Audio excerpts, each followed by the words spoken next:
BBC Sounds. Music, radio, podcasts. Hello, I'm Andrea Catherwood, and this is the Media Show from BBC Radio 4. What do you think is the best way to leak top secrets to a journalist without getting caught? I ask because there is a mole hunt underway in Whitehall at the moment to find out who's been leaking to the Daily Telegraph.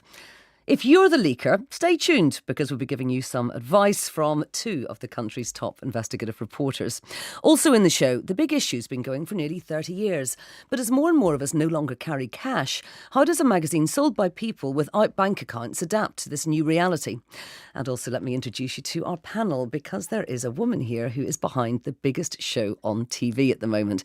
Priscilla Parish is an executive producer of Line of Duty, the Sunday night drama about police corruption that's currently the most watched TV programme of the year. Priscilla, is it true that you actually wanted to be a detective yourself when you were growing up? Yes, it's true. Following a very fun school trip to a local police station and then an addiction to the bill and Prime Suspect and Cracker. We can see where it came from. Paul McNamee is the editor of The Big Issue. Paul, is the magazine covering Line of Duty? We, next week, have got Stephen Graham on the cover and Jed Mercurio, the creator of Line of Duty and Bodyguard, is talking to us. And I've made sure that the staff have told me nothing. I don't want any spoilers or reveals until then. No spoilers, but that's in next week's magazine, is it? It's in next week's magazine. Okay. So if you want to find out, you've got to buy the magazine. And now Jane Bradley is an investigations correspondent for BuzzFeed, and Jane received a Pulitzer nomination last year for her report into mysterious deaths in London linked to Russia. Jane, I was looking at your Twitter feed and I noticed that you tweeted, "My editor just asked me to tone down some of my interview questions. All I can say is I've been watching a lot of Line of Duty lately." So you're clearly another fan. I'm a huge fan. I've lost my life because of Line of Duty. Myron Jones is investigations editor for the Bureau of Investigative Journalism. I think you're actually looking into real life police collusion at the moment. Yes, we've been running a story today with the BBC and the Times.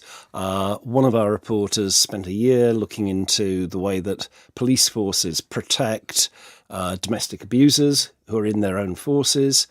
And it's really quite shocking what they get up to.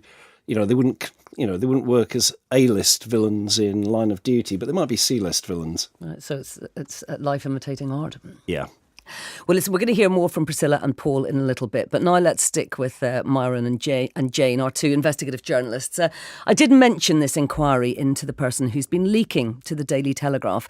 Last week, the paper reported that Theresa May had approved a role for the Chinese tech company Huawei in building the UK's 5G telecoms network. The decision was made at the top secret National Security Council, which means that the Telegraph's source might have been a cabinet minister. Well, the Prime Minister's Chief of Staff has warned that if the leaker is identified, they will be sacked, whoever they are, and a criminal investigation hasn't yet been ruled out. Now, we did invite the Telegraph to take part, but they declined. Jane, just tell me a little bit about the nitty-gritty of a leak like this. Will it have been given to a trusted journalist, someone that the politician already knew well at the Telegraph? What do you think? What's your instinct? Yeah, I would certainly imagine so.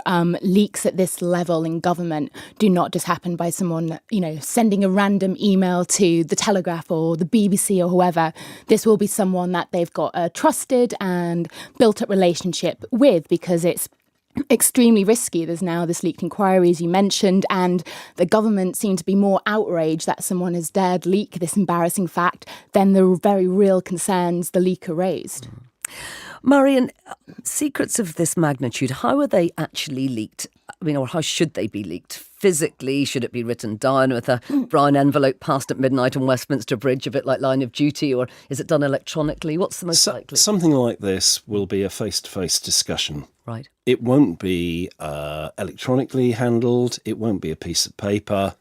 Sometimes it is. I can think of a Westminster leak I had where somebody wanted to leak a document which showed that a government contractor that had hundreds of millions in contracts hadn't done the job. What they did was they contacted me. I went down to Westminster. Someone I'd never seen before came out with a brown envelope. Right. I took the brown envelope. So they could say they hadn't given me the document. I could say I didn't know. who'd given me the document also. Because you Totally true. genuinely didn't know I the didn't know person. who the person was who came out from Westminster and gave me the brown envelope. But I think the key thing here is that 99% of the time, when we say we have an anonymous leak, we know who it is. It's a convenient fiction that journalists say, this was an anonymous leak to me. In fact, you know damn well who it is, almost all the time. You know, that thumb drive that comes under the door, you know who's put it under the door, even if you didn't see them do it. In this case, though, it's not that sort of thing. This is going to be a face-to-face discussion. The other interesting thing about it is it's not just a quick, angry cabinet minister coming out and saying, you won't believe what happened. We'd get the vague story there. We wouldn't get exactly how many ministers raised their concerns. That is a much more calculated and careful decision to leak those precise things, in the belief that the government is in such a shambles at the moment that nobody's going to do you for leaking anyhow. The investigation into this is ongoing, Jane, and they will presumably be looking at phones, at electronic trails. How easy is it to cover your tracks? I mean, I think obviously these days the government, the authorities have much more tools at their disposal to track communication, but also, you know, even if the conversation was done face to face, presumably there had to have been an electronic message to say, "Can you meet me? I'd like to talk." Yeah, I would imagine so. Generally, when I organise meetings with contacts, even if the actual passing on of information will happen face to face, you know, there'll be a text message, there'll be an email, something just saying, "Let's meet for coffee." As generic as that isn't incriminating, but there is usually some kind of trail, not always, but usually. But these days, there's lots of technology that you can use to kind of hide your communications if you want to keep it private. So, for example, at BuzzFeed, we use Signal, an encrypted messaging service that's like WhatsApp but more secure. We use PGP via email, which is all encrypted. We have a secure tip box. What does PGP stand for? It's pretty good privacy. Yeah, which like presumably is tongue-in-cheek, right? Yeah, because it is. But it's just a more secure way of emailing, basically. We have kind of the electronic equivalent of what Myriam was talking about the brown paper envelope where you don't know where it's come from, which is something a lot of journalists use called Secure Drop, which is basically allows a source to come in, drop a document, it could be anything, and for us as a journalist not even to know where that source has come from because it hides that IP address and all of that. So there's a lot of technology that allows you to hide. So when someone comes to you and says, "I want to tell you something, but I want you to guarantee my anonymity," can you really do that? I think it depends what they're coming to you with. If it's something in the public interest that's important and they're coming at it from the right place, you know, if a criminal comes to me and say, "I want to reveal that I murdered somebody," of course we're not going to grant them anonymity. But we definitely fight to the end of the earth to kind of promise, to live up to our promise to protect a source if we've promised them anonymity. We certainly would name them in an article. If the authorities, the police come forward and say, "Right, this is an issue of national security, give us your source," we still refuse to give them that, and they can take us to court, and we would fight that to the ends of the earth. Marion, you feel the same way that you'd protect No. the source? Well, I do feel the same way about protecting the source, but I don't think we can guarantee the source. so what would you say to that? It depends who the target is. So over the next year, the Bureau is planning to target some very serious organisations which would have the capability to get into any system that we have, any system that the BBC has, any system that you have. So once you're at that level, you can't guarantee that. You can find other ways of doing things. And yes, you say, absolutely, everyone in my team would go to prison rather than sacrifice the source. In the BBC, for instance, you had a problem when I used to work in the BBC that managers might feel obliged to go along with court orders, etc. And the way we used to get around that was we would hide the documents from our editors. So it depends on how. Not very many people know. I mean, I just wonder if, going back to the Telegraph story, how many people would you imagine at the Telegraph actually know who leaked that information? Well, certainly, Obviously, the journalist knows. Yeah. The editor? You wouldn't. Yeah, that story you wouldn't run unless the editor knew. I imagine that Chris Hope knows, who's a sort of chief political correspondent. Yep. People like that would know. But it wouldn't be widespread, I don't think. I mean, I think the interesting thing about that is 2 cabinet ministers did something which is very dangerous, which is they made a denial that it was them. Now, the only reason you would do that was if you'd been seen with somebody from the Telegraph. Perfectly innocently, perhaps, but they will have been seen. They know that they were around somebody from the Telegraph, and therefore they're going to come under suspicion. You talked about hiding information so that perhaps bosses didn't see it, so that they wouldn't be able to give that information in a court order. Where do you hide that kind of stuff? Well, it's a classic thing. If you're hiding a tree, you look for a forest. So in the BBC, there are thousands of filing cabinets all over the building. You find a filing cabinet in an area that's nothing to do with you, and you fill it with all the stuff that you don't want anyone to find. And you're protecting your editor by doing that, because the editor can honestly say, I don't know, who that is. I don't know where those papers came from. I haven't got those papers. Jane, do you do similar things? Yeah, very similar things. So, for example, when we did our investigation into the suspected Russian assassinations, we were dealing with intelligence services in the US, in the UK, in France. We were dealing with organised criminals, mafia groups, police forces. So basically we had to, more than any other story I've worked on, be so careful about where we stored the information that we had for our story. So what we did for the first time in my career was we took everything offline. We usually use Google Documents and we share things, but we basically bought this like £100 rubbish old laptop, which we use as a burner laptop. So it couldn't connect to any Wi-Fi networks. We never once connected it. And we kept all the documents there. And we kept those documents outside of the office, kind of in a random location that has nothing to do with BuzzFeed or our offices. Because what Marion said is right. We can never promise absolutely we will protect, you will remain anonymous. What we can do is promise we will not reveal their name.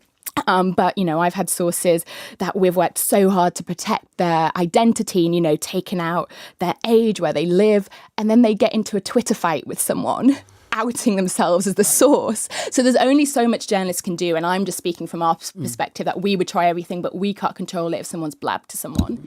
Do you ever consider the reasons why someone might be leaking to you? I mean, presumably when somebody comes to you with a piece of information, you've got to think, is there an ulterior motive, and not simply, expose that information without checking it, obviously? Yeah, that is one of the very first questions that we ask, kind of what is the source's motivation in coming and speaking to us, because the first thing that often whistleblowers gets accused of is that they're a disgruntled employee or someone with an agenda and they're not speaking out about something truthful or in the public interest. So that is why I personally, and I know a lot of journalists feel this way, would always feel more comfortable. And I've only ever used sources where I've known their identity. We might not reveal that to the public, but I want to know who they are because I want to be able to verify how credible their evidence is, their information is, do a background check to see if they might have a criminal record, they might have been fired. And that's really important for checking out, what their agenda is. And that leads to how true their story is often. Marion, you're nodding along. Yes. I mean, we had only one story in the last year where we didn't know who our source was. And in that case, they were leaking us material about a public relations company that was planning to do dirty tricks for a foreign government. And in that case, we put it to the public relations company, and to our amazement, they admitted it. Otherwise, we wouldn't have been able to use it. There is a difference, isn't there, if your source is, for example, a cabinet minister that knows the dangers, or if your source is perhaps a whistleblower in the NHS who might have something that's very interesting and very important in the public interest, but that they might come under an awful lot of pressure if they're found out. You feel more of a duty of care towards that person. And somewhere like the Bureau is much better for that than a national newspaper, because we can say and will say to people, we would rather you were protected than we got the story, because we're not being paid to put that story out. We can say, in these circumstances, it is not in your interests to go on the record on this. However, what you've told us, maybe there's another way that we can find this story which doesn't appear to come from you. Well, Marion and Jane, for the time being, thank you very much indeed. Because I'd like to move on to another story that's around in the news today. There's a rapid decline in the number of free ATMs. Cards, contactless payments are now much more popular than cash. The big issue is a magazine that's been hugely dependent on people in the street paying with the coins that are in their pockets. And Paul McNamee is its editor. Paul, we get a lot of magazine editors on this show, and the actual distribution of their publication isn't something that we usually talk about. But with the big issue, it is a good place to start. How are you responding to the fact that people just don't carry cash like they used to? Well, I mean, this has been something that's been around for a number of years, and we've a few years ago, we looked to try and introduce card readers for vendors. But the problem then, I think, was the technology hadn't quite caught up. And people were a little cautious, more cautious than they are now. It wasn't just tap and go. You might have to put your card in and get your PIN number, and people were a little reluctant to do that. And as the technology has accelerated, so has people's desire not to use cash. So last year, we teamed up with an organisation called iZettle, who produce mobile card readers, essentially chip and pin readers, but also contactless. And we worked with 20 or 30 vendors in different locations around Britain, major cities and at transport hubs. And we gave them the card readers and said, right, here we go. We're going to let you try and change the way that you're selling the magazine. Mm-hmm. And that was, the thing is that is just one part of it, because a lot of our vendors are outside the normal sphere of life that you and I and the listeners may know. They may not be banked. They may not necessarily want to be banked. They don't want to give over their details readily. So we then have to find a way to bring the unbanked into, this sounds like a terribly dry explanation, but it's bringing the unbanked into a banked world. Yeah. And that is a big part of it. So it's not just, if it was just a matter of us going to, we've got maybe 1,500 vendors at any one time in Britain. If it was just giving each of them a card reader, we would do it. And we'd work with organisations who would help fund that. But it's more than that.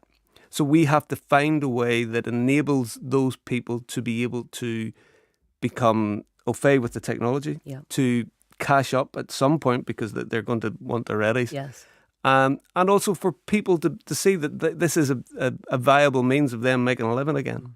Now, tell me a little bit more about the business model of The Big Issue. I mean, I think many of us are very aware of it, and we think that mainly it's homeless people that are selling The Big Issue. That's not necessarily true these days, is it? No, and that's another interesting thing. I think we had a meeting earlier today about who is selling the magazine now. And when the magazine started, it was really street homeless or vulnerably housed, as we call them, people who are at risk of falling into homelessness. Mm-hmm.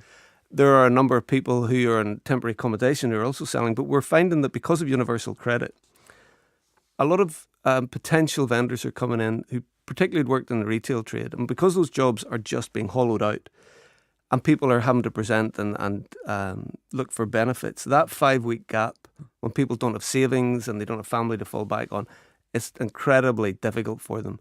And so the big issue now is providing them a means to make a living, to bridge that moment when they've gone from normal work to perhaps where they're going somewhere else. So our makeup is changing. And even if they only do it for a short period of time, how easy is it for them to get on board? I mean, physically, if you decide today that you'd like to go and sell The Big Issue, what do you do?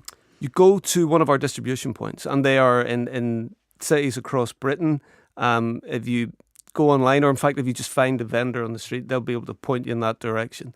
You go in, you say, I fear for my future, I am homeless, I fear I'm at risk of homelessness.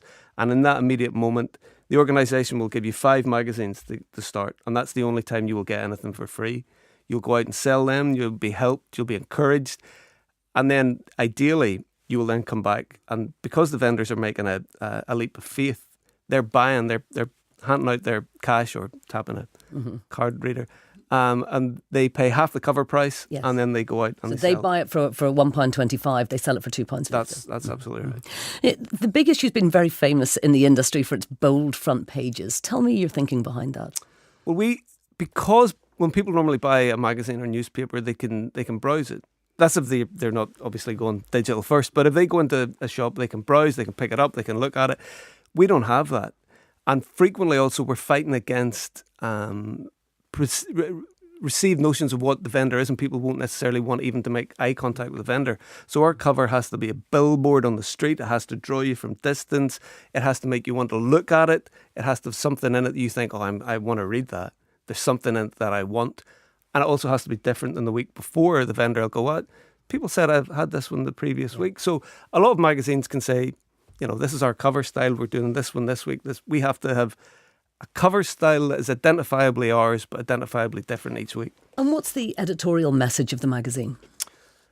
Well, the mission for the whole organisation is it's a hand up, not a hand out. It's helping find a solution to poverty through some business means. But within that, with the magazine, we want to allow people who don't necessarily have a voice to have their voice heard. And it was interesting listening about investigative journalism, because what we do, it's investigating of a sort, but people come to us who feel that they're at their wits' end. Something has happened within the care system or within benefits, and they ask us to advocate on their behalf and investigate. So we're there to give them a voice, and also to have some really cracking interviews and a lot of literacy stuff. It's absolutely jam-packed. I could go on. Paul, thank you very much indeed for now. Now, do you know your AC12 from your AC3 or your OCG from your UCO? If you do, you will be a fan of Line of Duty. The finale is this Sunday night, and the series opener got a total of 13 million viewers, making it the most watched TV programme of the year. Let's remind ourselves of what all the fuss is about. And I do have a spoiler alert. If you're not up to date, put your fingers in your ears for the next 17 seconds. Edward Hastings, H. I'm not H. New evidence against you has come to light. I'm being framed. AC12 failed to bring him down. I won't. What if the gaffer's innocent? The truth comes first. Wow.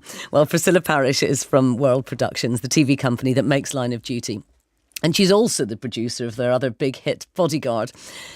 Now, Priscilla, I'm not going to ask you who H is, but you do have the right to be questioned by an officer one rank superior. And for the purposes of the tape, I'd appreciate it if you did not reply, no comment, OK? I don't think anyone would thank me for revealing it now. I think everyone's looking forward to finding out on Sunday.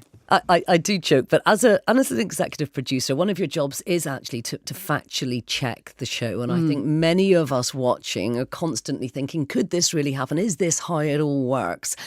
Is that dialogue realistic? How authentic is it? I think it feels authentic. I think people think that it is authentic because we spend a lot of time researching it. We have a lot of advisors. You'll see their names in the credits, the ones that we can credit. There are a few anonymous ones. We have a retired detective chief constable who was formerly a Ted Hastings figure on an anti-corruption unit called Professional Standards. He comes to set, he reads the scripts, he comes to the read-through. We have an anonymous serving detective sergeant. We have a cybercrime police officers, firearms police officers, explosives officers. Now, I mentioned that your company is World Productions. Line of Duty is such a huge hit for BBC One, but the company is in itself mainly owned by ITV. Do BBC executives actually take part in the creative process, or do you just present the series to them as a fait accompli? I mean, is there any... We have a very, very good relationship with BBC executives. We've been working with them now since 2011. I joined the show in 2012, but they're great. They let us get on with it and on the whole, but they attend read-throughs, they read all the scripts, they give notes, and they are very helpful to the development of the show. Now, I'm sure ITV does look at the success of the show and kind of wish they had it for themselves. What do you think it is about Line of Duty, and indeed The Bodyguard for that matter, that's made it work so well? I think people love drama that gets them on the edge of their seat. And I think there are lots of people watching it. They don't want to miss it because they might hear the spoilers.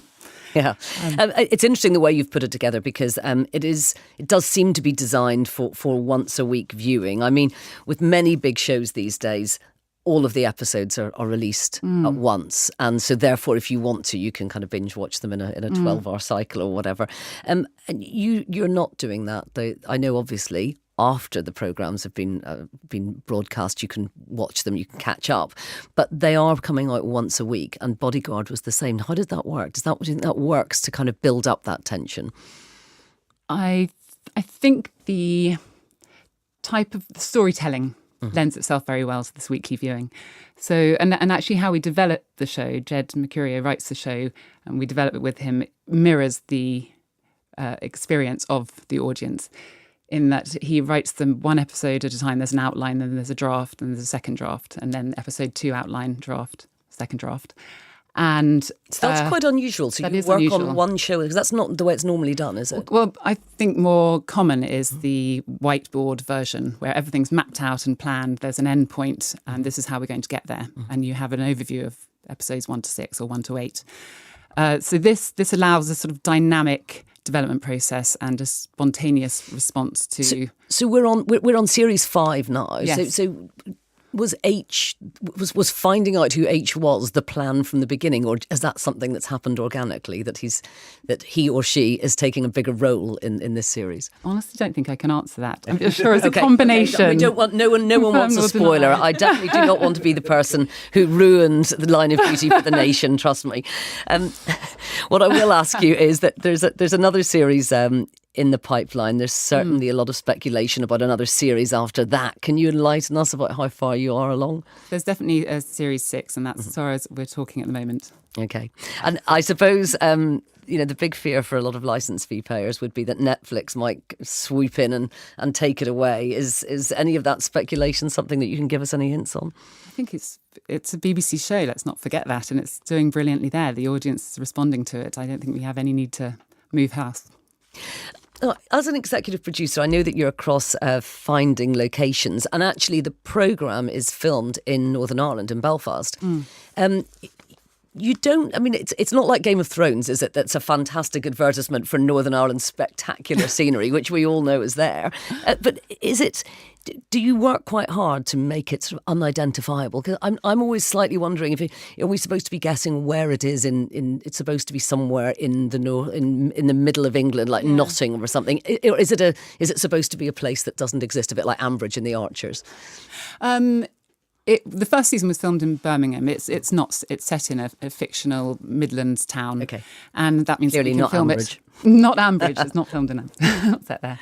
But and so in Northern Ireland, you're looking for locations that look sort of gritty and urban, but that don't really look like somewhere that you can put your finger on. Yeah, we've got to be quite careful to avoid any location markers. And I think it's a very British drama. It feels very British. How does it do globally? I mean, it is all on Netflix, isn't it? How does it get on globally?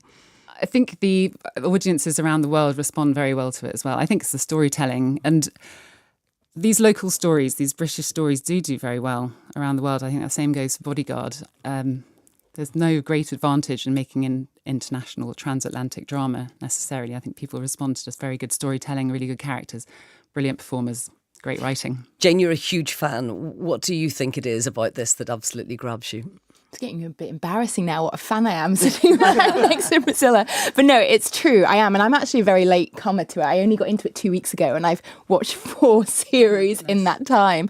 And I think it's like Priscilla said, it's something that keeps you on the edge of your seat. The characters are so complex and well developed, and it just keeps you guessing. You just don't know where it's going to twist and turn. And if you're someone who's angry kind of at the world, then kind of corrupt coppers. Priscilla, very quickly before we go, are we in for a treat on Sunday night? You are, a 90-minute treat. Okay, well, we'll all look forward to it.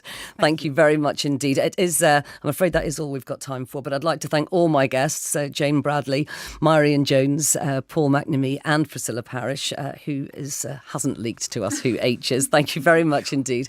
Everybody for listening. We'll be back next week. And of course, you can hear all of the Media Show podcasts on BBC Sounds. On BBC Sounds. On BBC Sounds. On BBC